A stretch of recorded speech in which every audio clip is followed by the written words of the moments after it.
जीवन में ईश्वर ने जो किया है उसी में सबकी भलाई है। इसलिए ईश्वर का आभार व्यक्त करते हुए कभी भी खुद को कमज़ोर नहीं समझना चाहिए।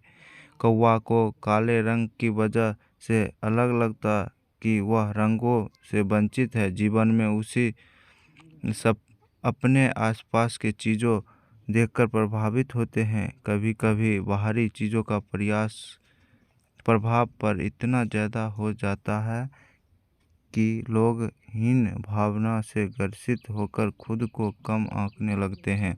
जीवन में ईश्वर ने जो किया उसी सबकी भलाई है। इसलिए ईश्वर का आभार व्यक्त करते हुए कभी भी खुद को कमज़ोर नहीं समझना चाहिए। आज इसी पर आधारित एक कहानी। सबसे सुंदर कौन लगा कि पंछी में सबसे ज़्यादा पुरुष क्रूर में है।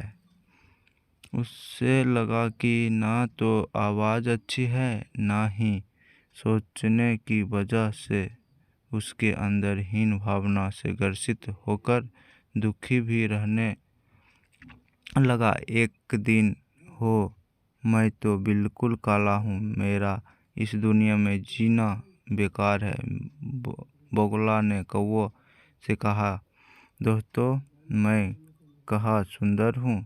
तोते को देखो, हरे पंख, लाल चोंच, काश मेरे पास भी ये सब होता।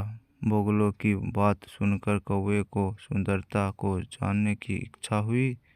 वह तोते के पास पहुंचकर बोला कि तुम इतने सुंदर हो, खुश तो तुम बहुत होते होंगे।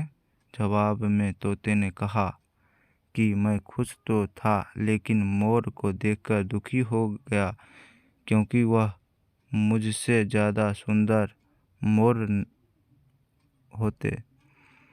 नहीं दिखाई दिया। जंगल वालों ने पूछने के बाद पता चला कि मोर को चिड़ियाघर वाले उठा कर ले गए। कौवा मोर की तलाश में चिड़ियाघर पहुंच गया। वहां पर उसने मोर से उसकी सुंदरता पर चर्चा करनी चाहिए, लेकिन मोर उल्टा रोने लगा।